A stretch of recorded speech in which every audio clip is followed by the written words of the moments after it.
Hello everyone, তোমরা সবাই কেমন আছো? আমি জানি সবাই খুব ভালো আছো।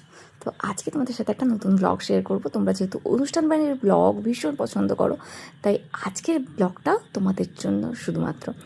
আজকে গিয়েছিলাম সন্দেশ সোনার অন্নপ্রাশনে। সন্দেশ বলতে আমার হাজব্যান্ডের দাদার ছেলে। ওর ভালো নাম কিন্তু শিবাংশু। আমরা ভালোবেসে নাম দিয়েছিলাম সন্দেশ। সন্দেশের মতো মিষ্টি না, এর জন্যই সন্দেশ নাম দিয়েছি।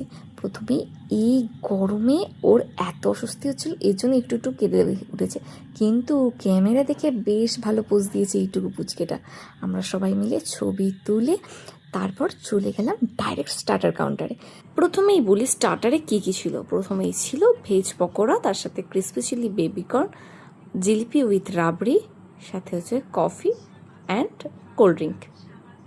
বাট আমরা নিয়েছিলাম ক্রিসপি চিলি বেবিকর্ন আর ভেজ পকোড়া 1 প্লেট, দুজনে মিলে ভাগ করে খেয়ে নিয়েছি। আমাদের যেহেতু ঢুকতে একটু দেরি হয়ে গিয়েছিল, তাই স্টার্টারে বেশি মনোনিবেশ না করে ডাইরেক্ট চলে গিয়েছিলাম মেন কোর্সে। তো সেই মতো চলে গেলাম একদম ডিনারের জন্য খাবার টেবিলে। তো ওখানে বসে একটু নিজের সেলফি ভিডিও নিচ্ছিলাম, বিকজ যতই গরম হোক মেকআপ তো একটু হালকা করে করতেই হবে। তারপরে প্লেট চলে আসলো কলা পাতা, লবণ, আর এই যে এটা হচ্ছে মেনু কার্ড, তোমরা পজ করেও দেখতে পারো। তো প্রথমে স্যালাড কাসুন্দি চলে আসলো, আর আসলো দারুণ টেস্টি একটা ইয়াম্মি রেসিপি, যেটা হচ্ছে পমফ্রেট ফ্রাই। দারুণ ছিল, ভীষণ গরম, কি বলবো, আমি না হাত দিয়ে যে একটু ছিঁড়বো সেটাই করতে পারছিলাম না, এত গরম। এই পমফ্রেটের গরম গরম পমফ্রেটটা খাওয়া শেষ না করতে করতেই চলে আসলো বাসন্তী পোলাও, তার সাথে চানা পনির। তো আগে পমফ্রেট খাওয়াটা শেষ করলাম, তারপরে বাসন্তী পোলাও আর চানা পনিরে মনোনিবেশ করলাম। দুটোই ভীষণ ভালো টেস্ট হয়েছিল। বাসন্তী পোলাওয়ের সাথে চানা পনিরটাও বেশ ভালো লাগছিল। এরপর সাদা ভাত, ঝুরি আলু ভাজা, ডাল ছিল, কিন্তু পোলাওটা আমি কমপ্লিট করে উঠতে পারিনি। তার আগেই সাদা ভাত, ঝুরি আলু ভাজা, ডাল চলে এসেছে। এতটাই গরম ছিল পমফ্রেটটা, ওটা খেতে খেতে অনেক সময় চলে গেছে।